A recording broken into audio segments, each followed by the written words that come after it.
बोलिए श्री सतगुरुदेव भगवान की जय।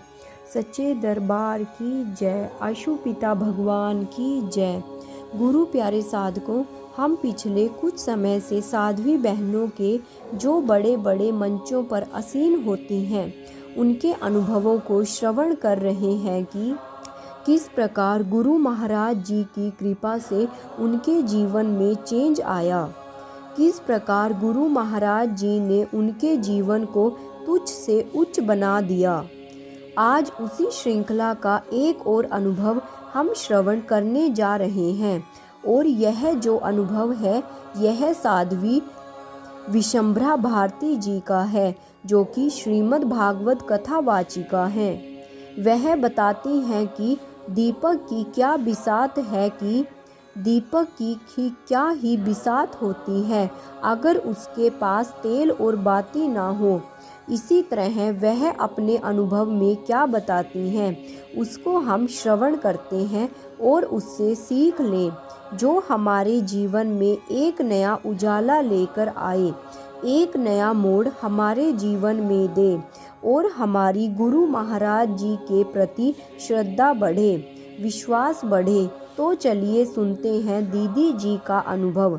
वह बताती हैं कि महाभारत युद्ध के पश्चात अपने भाई बंधुओं के मृत हो जाने से धर्मराज युधिष्ठिर का मन बहुत व्यथित हो गया था। प्रभु श्री कृष्ण समस्त पांडवों को भीषण पितामह के पास लेकर गए। सरसैया के समीप पहुंचकर प्रभु ने कहा, गंगानंद, धर्मराज युधिष्ठिर शोक के कारण अपना सारा शास्त्र ज्ञान खो बैठे हैं। आप धर्मार्थ तथा योग से युक्त वचन कहकर इनका शोक दूर कीजिए।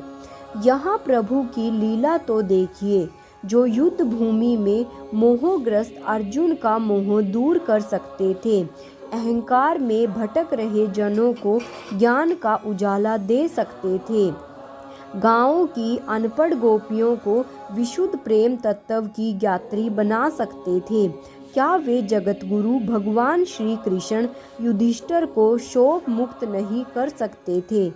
कर सकते थे, पर सत्य यह है, जब गुरु किसी शिष्य को सम्मान देने के लिए उद हो गए जाए, तो वे स्वयं को भी बोना बनाने में नहीं झिझकते। तभी तो अर्जुन के घट में करोड़ों सूर्य से भी ज़्यादा प्रकाश प्रकट करने वाले जगत गुरु आज युधिष्ठिर के छोटे से अंधकार को मिटाने हेतु उसे अपने एक दीपक शिष्य के पास ले गए थे। दीपक की विरासत ही क्या होती है, ना जाने कब चौखट पर जल बुझ जाए, इससे सूर्य को क्या फर्क पड़ने वाला है। पर अध्यात्म जगत की बात कुछ और ही है। जब गुरु रूपी सूर्य अपने तेज से असंख्य शिष्य रूपी दीप को जलाता है, तो निरंतर उसमें अपनी कृपा का तेल भरकर ज्ञान ज्योति जगाए रखता है। साथ ही सच्चा व समर्पित दीपक शिष्य कभी अपनी विषमता नहीं भूलता। भीष्म रूपी दीपक भी अपनी विशद बहुत अच्छी तरह जानता था। इसलिए जब श्री कृष्ण ने उपदेश देने के लिए कहा, तो भीष्म पितामह ने कह दिया कि गुरु सामने हो और शिष्य शास्त्र धर्म या राजधर्म का उपदेश दे। आप जगत के कर्ता और सनातन पुरुष हैं। आपके रहते मैं उपदेश करूं प्रभु, कहाँ आप और कहाँ मैं। ऐसा लग रहा है मानो अज्ञात सागर एक बूंद से कह रहा हो कि प्यासे की प्यास बुझा दो। भुवन मंडल का सूर्य एक छोटे से जुगनू को कह रहा हो कि किसी का घर प्रकाशमय कर दो। धूली धूली को धूल ही रहने दो प्रभु, इसे सिर का ताज क्यों बना रहे हो। जो खुद का कल्याण न कर पाया हो केशव, वह दूसरों का भला क्या करेगा। सच कहूँ तो आज अपने शिष्य को महामंडित करने की ठान ली। मुझे प्रतिष्ठा उपाय ढूंढा है प्रभु, तो जैसी आपकी आज्ञा। पर प्रभु मेरी मजबूरी तो समझो। जिस प्रकार हवा के बिना चंदन का पेड़ अपनी खुशबू दूसरों तक नहीं पहुंचा पाता, उसी प्रकार मेरे भीतर जो ज्ञान छिपा है वह आपकी कृपा रूपी हवा के बिना मैं दूसरों तक नहीं पहुंचा पाऊंगा। इसलिए चला दीजिए अपनी कृपा रूपी शीतल हवा। जब जब मैंने दिव्य ज्योति जागृति संस्थान के आध्यात्मिक मंचों से इस कथा को बाँचा तो मुझे हर बार यही लगा कि यह घटना मेरे जीवन का ही यथार्थ भी है। गुरुदेव के समर्थ से दिशा निर्देश में ही हमारे आगे बढ़ते हैं। उन्हीं की कृपा से हमारी वाणी बोलने का कार्य करती है और जब यह कार्य सफलता की चोटी को छू जाता है तो दुनिया हमें सम्मान दे बैठती है। तब रह रहकर मेरी आत्मा कहती है कि हमने तो उनके गोवर्धन रूपी महान मिशन में अपनी कमज़ोर झड़ी लगाने की कोशिश की है। नहीं जानते हैं कि वह उनका इतना सारा यश हमारी झोली में उड़ेल देंगे। अक्सर हर भागवत कथा कार्यक्रम से लौटने पर गुरु महाराज जी मधुर मुस्कान के साथ कहते हैं, तू तो बहुत अच्छा करके आई, और ढेर सारा आशीर्वाद देते हैं। तब उस समय उनकी खुशी का कारण जान रही होती हूँ।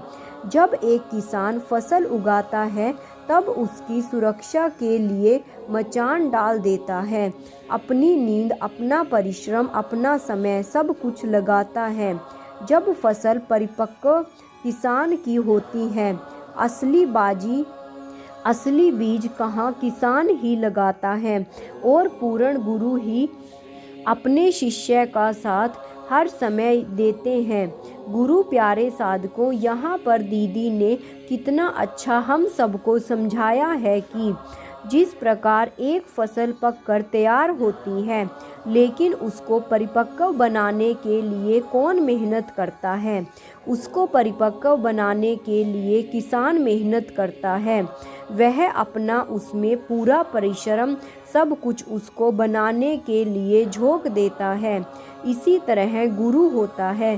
गुरु अपने शिष्य को खाक से ताज बनाने के लिए क्या कुछ कर देता है। वह अपना पूरा जीवन ही अपने शिष्यों के लिए समर्पित कर देता है। स्वामी योगानंद परमहंस जी कहते हैं, जब कोई शिष्य ईश्वर को प्राप्त करता है तो उस शिष्य का सिर्फ 25% ही संयोग ही ईश्वर को प्राप्त करने के लिए होता है।